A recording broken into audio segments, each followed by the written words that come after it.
Hello everyone, my name is Shambhavi and today we are going to see that basically what do we mean by central limit theorem for sum. So in the last video we have seen the central limit theorem for sample mean, and we have seen one example how to solve that question.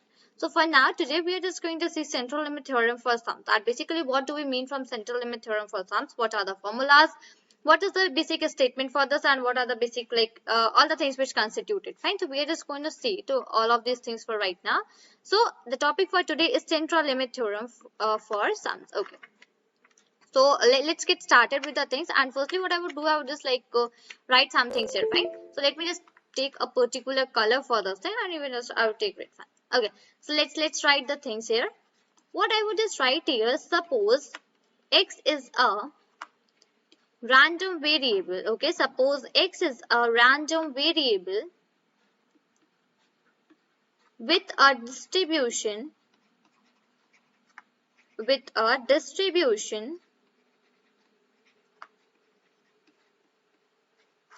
that may be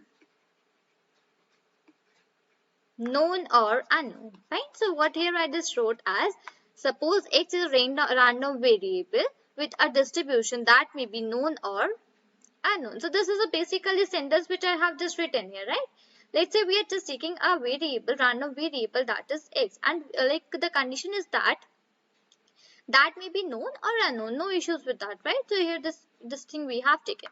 So I would just write the same thing. What is the what does this mu x denote and what does the sigma x denote? So basically this mu x denotes the mean of x bar x. Okay, the mean of x. Fine. This capital X which I have just written here, that is a random variable. So suppose x is a random variable with a distribution that may be known or, okay, so instead of or, as I need to write or, known or unknown. So mu x is the mean for x. Now same thing I would just do for sigma x. What is the sigma x? Sigma x is the standard deviation. So it is standard deviation, or okay, I just need to give a little bit of space, standard deviation of x. Fine, so the mean of x, mu x is the mean of x and sigma x is the standard deviation of, and yeah, it's looking like of x. Now it's fine. Okay, so this is done.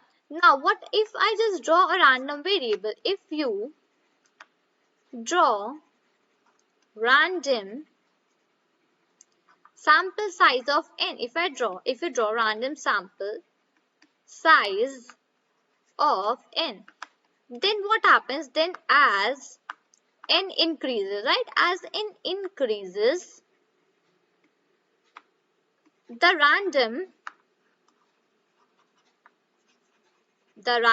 variable sigma x, this is sigma and this is x, the random variable sigma x, which consists, as we are talking about the sum, right? So we are just taking it as sigma x. Sigma x, which consists of CONSI, which consists of sum, tends to be normally, okay, I would just write this thing down, which tends to be normally distributed.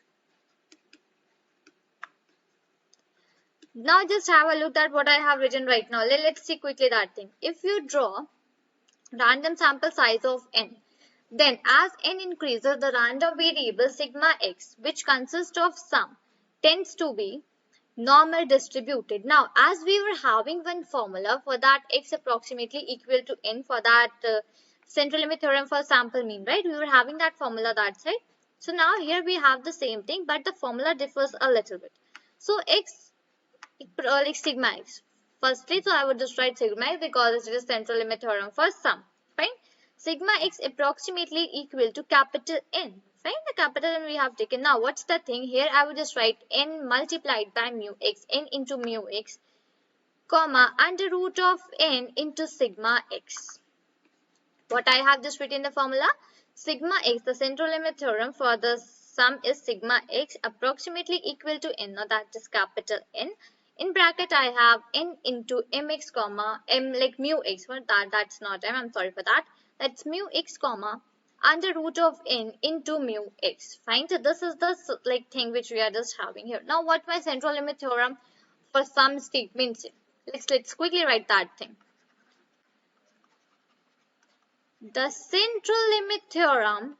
Okay, the central limit theorem for some.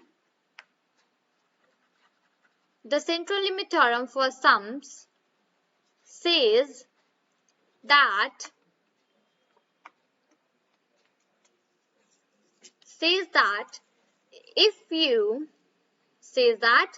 if you keep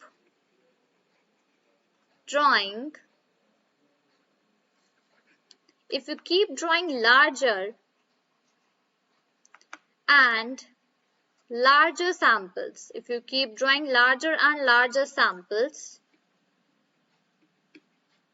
and taking their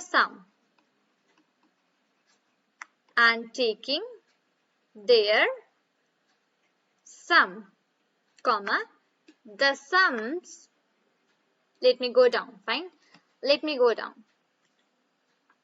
and taking their sums, the sums from their own normal distribution,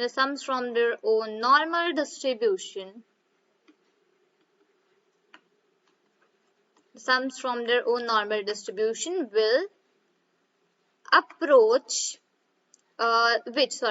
distribution which approaches a normal distribution as sample size increases. So this is the statement for my central limit theorem for sum. Basically, it says that if you draw random sample size of n, then as n increases, the random variable sigma x. Okay, so this one is not. Okay, this one is that. The central limit theorem for sum says that if you keep drawing larger and larger samples and taking their sum, the sum from their own normal distribution, which approaches a normal distribution as sample size increases. So this is my statement for the central limit theorem of sum. So for some of you, this must be very boring that I'm just writing everything in front of you, because I just want you all to keep the notes of this thing very particular. So I am writing, and with me also you are writing. For some of you, this must be very much boring. You will say, okay, she's only writing and writing and writing. So like if it is boring for you, like I can't do anything in that. Fine. If you are having like interest in statistics, then you will like not at all feel any boring in writing of my notes, right? So here we have just written the statement for the central limit theorem. Now we have the random variable sigma x, right? So even for that sigma x, we have some separate formulas. The random variable for sigma, that was capital, right? And let me just make my sigma a little bit more fine. Okay, so the random variable for sigma x has the following z-scores,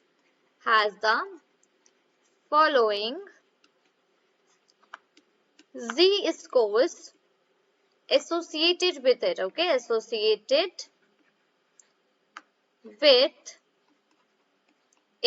I would just like write all of the things here. So basically here I just write it that for. Just let me do enter and enter and enter. Fine.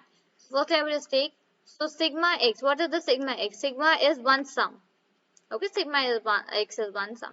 What next I have? Next I have z-score, value for z-score. So that is equal to sigma x. Find sigma x minus n into mu of x upon under root of n into sigma x. So this is my formula for finding that z-score. Now what thirdly I have? I have n into mu x. Now what is this n into mu x? This is the mean of sigma x, right? The mean of sigma x. And what else I have? I have one more fourth thing. What is this under root n into mu x? What is this? This is basically the standard deviation of sigma x, right? The standard deviation of sigma and capital X, sigma X, fine.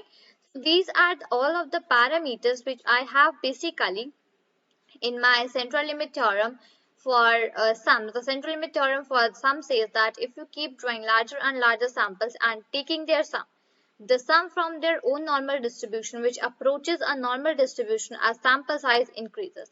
So the random variables for sigma x has the following z-scores associated with it. Now what are these z-scores, right? Some of you must having the question from me that what are these z-scores. So basically I have already told these z-scores in my previous October video. So you can just go to my statistics playlist and there you can just search that like z-scores.